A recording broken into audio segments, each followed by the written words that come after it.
जय भोलेनाथ। हर हर महादेव। वृश्चिक राशि, आप सबका बहुत बहुत स्वागत है। मित्रों, अब आने वाले समय में आपके घर को स्वर्ग जैसा बना देगी यह देवी। जी हाँ मित्रों, इस देवी के आने से आपका भाग्य बहुत जल्द बदलने वाला है। मित्रों, हम चाहते हैं कि आपका घर खुशियों से भर जाए, धन की तंगी, आर्थिक परेशानी क्या होती है आपको पता ही ना चले, आपके घर का माहौल बेहद पवित्र और प्रेम पूर्ण रहे।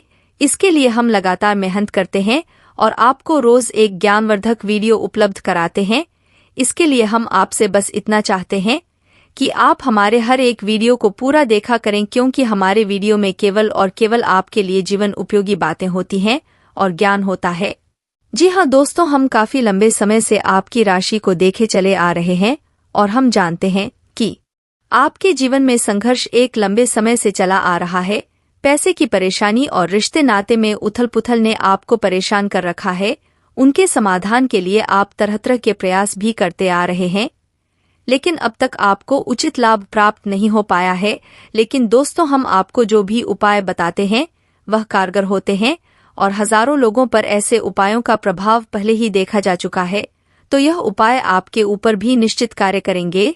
जी हाँ दोस्तों, तो इसी क्रम में आज की इस वीडियो में हम आपको बताने जा रहे हैं कि आपकी वह कौन सी सबसे बड़ी भूल है जिसे आप लगातार करते चले आ रहे हैं, जिसने आपको कंगाली के दरवाजे पर लाकर खड़ा कर दिया है। आप कितनी ही मेहनत करें, कितने ही बड़े बड़े अरमान सजाएं, कितने ही बड़े बड़े काम करें, लेकिन आपका अंत में एक ही अंजाम होता है और वह होता है सिर्फ और सिर्फ परेशानी, हताशा और निराशा। जी हाँ दोस्तों, संघर्ष क्या होता है, परेशानियों से जूझना और आगे बढ़ना क्या होता है, यह कोई आपसे सीखे, क्योंकि भगवान ने आपको कुछ ऐसा हुनर दिया है कि आप बड़ी से बड़ी परेशानी में भी हिम्मत से काम लेना जानते हैं और आज नहीं तो कल उन परेशानियों से जूझकर बाहर निकलना भी आप जानते हैं। कुल मिलाकर कहा जाए तो आप एक मेहनती, सहनशील और आशावादी इंसान हैं। ऐसे में आपको सही मार्गदर्शन की बहुत आवश्यकता होती है। जी हाँ दोस्तों, आपकी राशि के जातकों में यह विशेष हुनर पाया जाता है कि यह हर एक कार्य को अपने तरीके से करना पसंद करते हैं और उनके अंदर आत्मनिर्भर बनने का एक अजीब सा जुनून होता है। जी हाँ दोस्तों, चाहे अपने जीवन यापन के लिए आप एक मजबूरी समझ कर करते हो, लेकिन अंत में इनकी मन में एक छोटी सी आस बनी रहती है कि आज नहीं तो कल इनका खुद का कुछ ना कुछ बड़ा या छोटा जैसा भी होगा कारोबार अवश्य होगा, जिसके मालिक वह स्वयं होंगे। जी हाँ दोस्तों, और इसी चक्कर में आप लोग कई बार ऐसे ऐसे कार्य कर जाते हैं कि आप बड़ी परेशानियों को मोल ले लेते हैं, लेकिन आप उन परेशानियों से लड़ना अच्छी तरह से जानते हैं और आप अपनी परेशानियों की जिम्मेदारी स्वयं पर लेना पसंद करते हैं। किसी को अपनी तकलीफों में शामिल करना आपको पसंद नहीं है। जी हाँ दोस्तों, आपके जीवन में कई बार ऐसे मौके आए हैं जब आप अकेले में अपने आंसुओं को लेकर बैठे हैं, लेकिन जब आप सबके सामने जाते हैं तो आपके चेहरे पर एक मुस्कुराहट ही होती है। इससे लोगों को कभी यह अंदाजा ही नहीं लगा पता कि आपके मन में क्या चल रहा है, आप किस भयंकर युद्ध से लड़ रहे हैं। जी हाँ दोस्तों, यह थी आपके जीवन के संघर्ष की छोटी सी एक झलक, लेकिन दोस्तों, आपके जीवन का संघर्ष आने वाले समय में बहुत जल्दी समाप्त होने जा रहा है। जी हाँ दोस्तों, अब ग्रहों ने कुछ ऐसे योग बनाने शुरू कर दिए हैं कि आने वाला 1-1.5 साल का समय ऐसा रहेगा जो आपके जीवन में बड़े क्रांतिकारी बदलाव लेकर आएगा। लेकिन दोस्तों, हम आपसे फिर भी एक बात कहना चाहेंगे कि अंत में नक्षत्र हो, चाहे भगवान की ही कृपा क्यों ना हो, लेकिन मेहनत तो आपको ही करनी होगी, प्रयास तो आपको ही करने होंगे। अगर हाथ पैर हाथ धर कर बैठ जाएंगे तो कोई भी आपका साथ नहीं दे पाएगा। दोस्तों, आपको अपने जीवन में कुछ ना कुछ छोटे छोटे उपाय भी आजमाते रहने चाहिए, क्योंकि उपाय से हम अपने आसपास की ऊर्जा के वातावरण को शुद्ध करते हैं, स्वच्छ करते हैं। जी हाँ दोस्तों, इस वीडियो में हम आपको बताने जा रहे हैं आपकी वह कौन सी भयंकर गलती है जो आपको भयानक नकारात्मकता की ओर ले जाती है। जी हाँ दोस्तों, यह ज्ञान आपके पूजा घर से जुड़ा हुआ है। आपके पूजा घर में कुछ ऐसी चीज होती है जो आपके घर में, आपके जीवन में नकारात्मकता का प्रवेश करवाते हैं।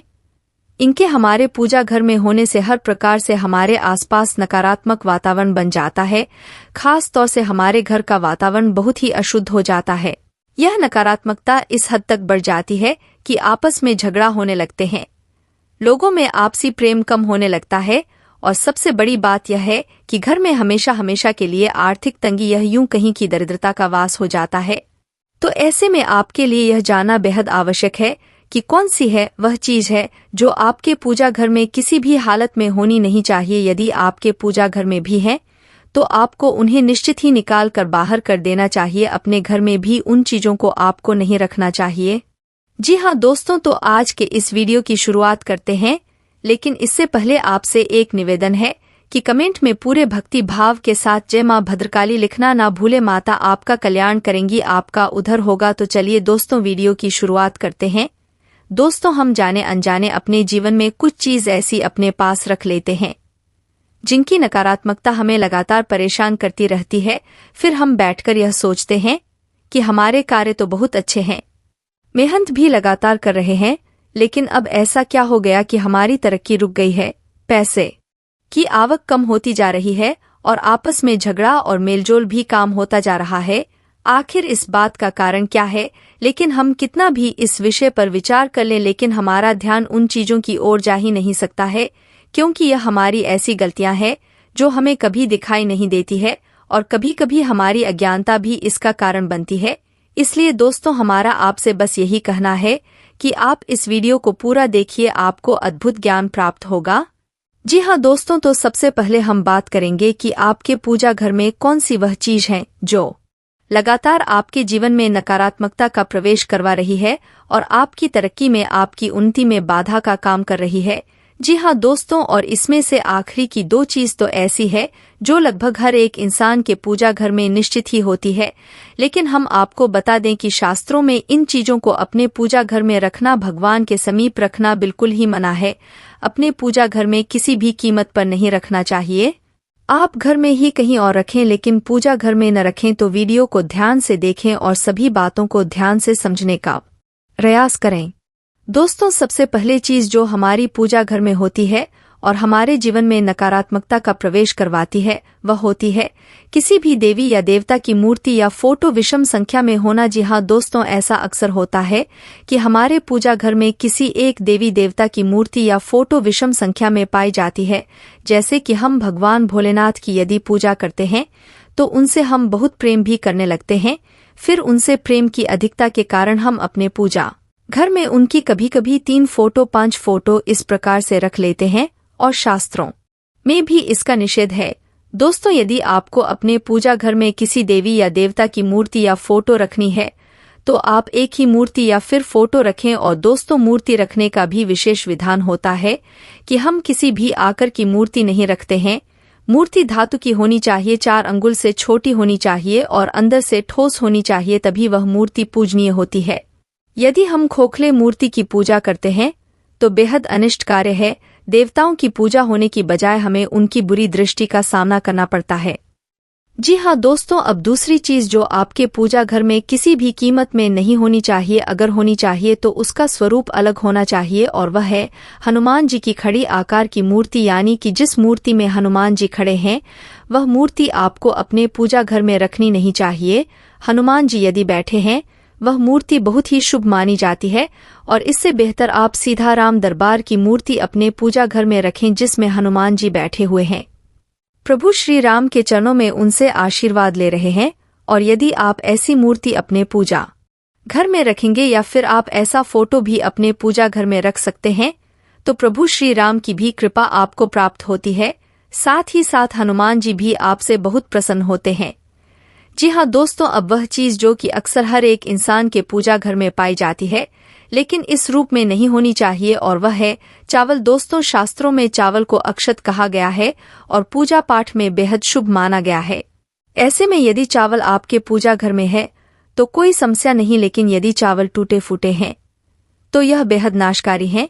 जी हाँ दोस्त, तो किसी भी देवी देवता की पूजा पाठ में चावल टूटे हुए नहीं चढ़ाए जाते हैं, यह बेहद नाशकारी होते हैं। इससे देवता नाराज होते हैं।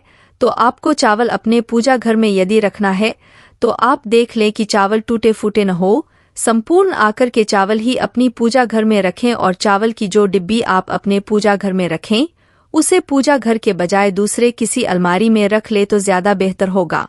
दोस्तों, आज हम जानेंगे कि ताला और चाबी का क्या उपाय होता है। आपने कई बार देखा होगा कि मंदिरों में लोग या फिर चौराहे पर लोग या फिर कहीं पीपल के पेड़ के नीचे आपको ताले पड़े मिल जाते हैं। ताला और चाबी। अब चाबी देखिए कई तरह से बनती है। लोगों के पास सोने की चाबियां भी होती है, लोगों के पास पीतल की चाबियां भी होती हैं। हम उपाय तो करते हैं, पर हम जानते नहीं कि यह उपाय किस काम का है, क्या इसके पीछे लॉजिक है और इस उपाय के कितने उपयोग हैं, कितने तरीके से किया जा सकता है। आपको उनमें से कुछ जरूरी बातें और इम्पोर्टेंट टिप्स विथ लॉजिक आपको समझने वाला हूं, ताकि आपको यह ताले का उपाय समझ आ जाए कि तरह से ये ताले चाबी का उपाय किया जाता है। अब देखिए, ताला जब तक बंद है तो समझ लीजिए वह शनि का रूप है। जब तक वह ताला बंद है शनि का रूप है। और जैसे ही चाबी क्या है? चाबी है केतु। और जैसे ही आपने चाबी इसमें लगाई और यह ताला खोला, शनि यानी कि जो आपकी किस्मत है, केतु जो बृहस्पति का मित्र है, आपकी किस्मत से संबंध रखता है, आपके सफर से संबंध रखता है, आपके जीवन में आने वाले अड़चन से, परेशानियों से संबंध रखता है। वह चीजें यहाँ पर आपको एक साथ मिल जाते हैं, यानी कि इन चीजों को हमने आपस में मिलाया। अपने बंद किस्मत यानी कि जो ताले की तरह बंद थी, उसको हमने चाबी केतु की मदद लेकर हमने उस किस्मत को खोल दिया। अब यह किस्मत तो खुल गई, उसके बाद हमें करना क्या है? क्या करते हैं हम? इस ताले को ले जाकर धर्म स्थान में रखते हैं और ताला हमेशा खुला हुआ रखा जाता है। इस चीज का ध्यान रखना है। अब यह ताला खोलकर हमें किस किस उपाय के चक्कर में रखना होता है, क्या क्या उपाय इस ताले और चाबी के होते हैं, कौन सा ताला हमें किस समय पर इस्तेमाल करना है, वह समझना जरूरी है। क्योंकि हम मार्केट से कोई भी ताला लेते हैं, चाबी लगाई, खोल कर जाकर मंदिर में रख दिया, पर उसके पीछे हम यह नहीं जानते कि हम किस उपाय के लिए कौन सा ताला इस्तेमाल करें। मार्केट में मिलने वाले ताले क्या है? ताला है स्टील का। इसके अलावा पीतल के ताले भी मिलते हैं, जिनके ऊपर स्टील का बैंड होता है, जो कि ताला बंद होने वाला होता है। अब अगर आपकी कहीं पर शादी नहीं हो रही है, किसी की शादी संबंधी दिक्कत है, तो अपने पीतल का ताला खरीदना है। अगर मान लीजिए आपका कहीं पर सफर नहीं हो पा रहा है, बच्चे बहुत सी तैयारी करते हैं, विदेश जाने की, कहीं पर उनके विदेश के काम नहीं बनते हैं, तब आपने स्टील का ताला लेना है। आपके कहीं पर भी कोर्ट कचहरी के झंझट है, आपका कोई काम नहीं बन रहा है, तब आपने स्टील का ताला लेना है। अगर आपका कहीं पर कोई सरकारी कामकाज है जो कि आपने करवाने हैं, कहीं पर कोई जॉब की तैयारी कर रहा है, कहीं पर कोई टेंडर लगाना, गवर्नमेंट से सपोर्ट चाहता है, उसके लिए आपको पीतल का ताला लेना है। विदेशी योग, जो लोग ट्राई कर करके थक गए हैं, विदेश के काम नहीं बन रहे हैं, उनको पीतल का ताला लेना है। अब आपको यह उपाय कौन कौन से दिन करना है, यह समझ लीजिए। अगर आप स्टील का ताला ले रहे हैं, स्टेनलेस स्टील का ताला ले रहे हैं, आप कोई भी साइज का ताला लीजिए, कोई मैटर नहीं है, बस ताला होना चाहिए। आपने ताला लिया और उसको खोलिए। खोलने के बाद अगर आप स्टील का ताला ले रहे हैं, तब आपने यह ताला ले जाकर गुरुवार के दिन मंदिर में रखना है और किसी भी मूर्ति के आगे आप अपनी प्रार्थना बोलकर ताला रखकर चलते बनिए। अगर मान लीजिए कहीं पर विदेशी योग और इस तरह की परेशानी आ रही है, तो आपके लिए 2 दिन बेस्ट है। या तो वीरवार यानी कि गुरुवार का दिन, या फिर शनिवार का दिन आपने ताला खोलना है, अपनी प्रार्थना बोलनी है और मंदिर में किसी मूर्ति के आगे रखकर चलते बनिए। शादी नहीं हो रही है तो आपको ताला लेना है पीतल का। पीतल के ताले के साथ 400 ग्राम चने की दाल जरूर ले लीजिएगा, 400 ग्राम चने की दाल। और यह उपाय सुबह सुबह करिए, अर्ली मॉर्निंग, जितना जल्दी आप उठकर सुबह नहा धोकर 400 ग्राम चने की दाल, एक पीतल का ताला जिसे खोलकर आप चने की दाल और पीतल के ताले के साथ आप मंदिर में बैठे पुजारी के हाथ में रखकर कुछ दक्षिणा रखकर आशीर्वाद लेकर अपने चलते बनिए। यह विवाह का उपाय कम से कम 7 गुरुवार इसी तरीके से आप रिपीट करते रहिए। आपके विवाह के योग होंगे, अच्छा जीवन साथी मिलेगा। आपके ऊपर जो गुरु की बाधा आ रही थी, आपके रिश्ते होने में, वह आपकी दूर होगी। कहीं पर लव मैरिज की दिक्कत आ रही है, शादी वगैरह नहीं हो पा रही है, परिवार के लोग नहीं मान रहे हैं, या फिर कहीं पर किसी भी तरह की बाधा के कारण आपकी शादी नहीं हो पा रही है, जिससे आप चाहते हो उससे होने के आपके योग बनेंगे। अब यह उपाय देखिए, पहले समय में हुआ करते थे। हम अगर देखें तो कुछ छोटे छोटे टोटके इस तरीके से हमारे बड़े बुजुर्ग किया करते थे, और अब बड़े बुजुर्ग ना तो हमारे साथ रहते हैं, कई बार साथ रहते भी तो वह समझाते हैं, पर आजकल के हम मॉडर्न लोग वह बातें समझते नहीं है। यह समझते हैं कि इनको क्या पता है, यह तो उलझुल उपाय ही बताते हैं।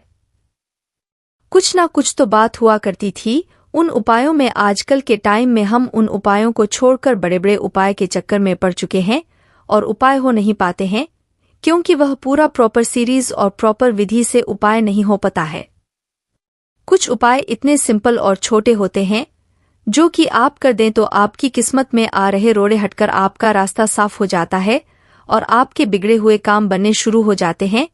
तो दोस्तों, यह तले का आप उपाय कर सकते हैं, और भी इसके उपाय हैं।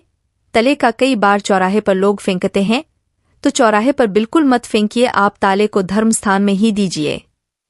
चौराहा शनि का कहलाता है और लोग ताला खोलकर या बंद कर कर भी कई लोग फेंकते हैं। चौराहे पर फेंका हुआ ताला किसी उपाय के काबिल नहीं होता है। हमें ग्रहों को शुभ करना है।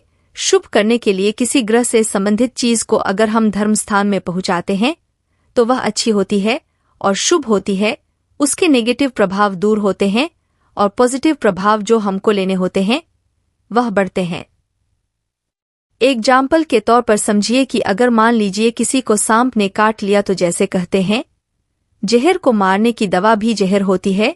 अगर मान लीजिए कोई ग्रह जहरीला है, तो उसके जहरीले तत्वों को हम किस तरीके से पॉजिटिव करके उससे अच्छे रिजल्ट ले, इन तरीकों को समझना जरूरी होता है। और वही तरीका बेस्ट होता है जो ग्रह की तासीर को भी खराब ना करें और ग्रह के पॉजिटिव रिजल्ट भी हमको दिलवाता रहे। तो दोस्तों, आप यह उपाय करिए, और किसी तरह की परेशानी आ रही है तो एक और उपाय आपको बता देता हूँ। किसी की बीमारी ठीक नहीं हो रही है, काफी समय से बीमार चल रहा है, तो रोगी के सर से 7 बार एंटी क्लॉक इस ताले को घुमाकर आप ताला खोलकर आप कहीं पर भी जो शनिवार के दिन दान मांगने आते हैं, ढकोर उनको ऐसा ताला जरूर दीजिए। आप देखेंगे कि रोगी के रोग में किस तरीके से दवाइयां लगना शुरू होती हैं, वह परेशानियों से कैसे निकालना शुरू होता है।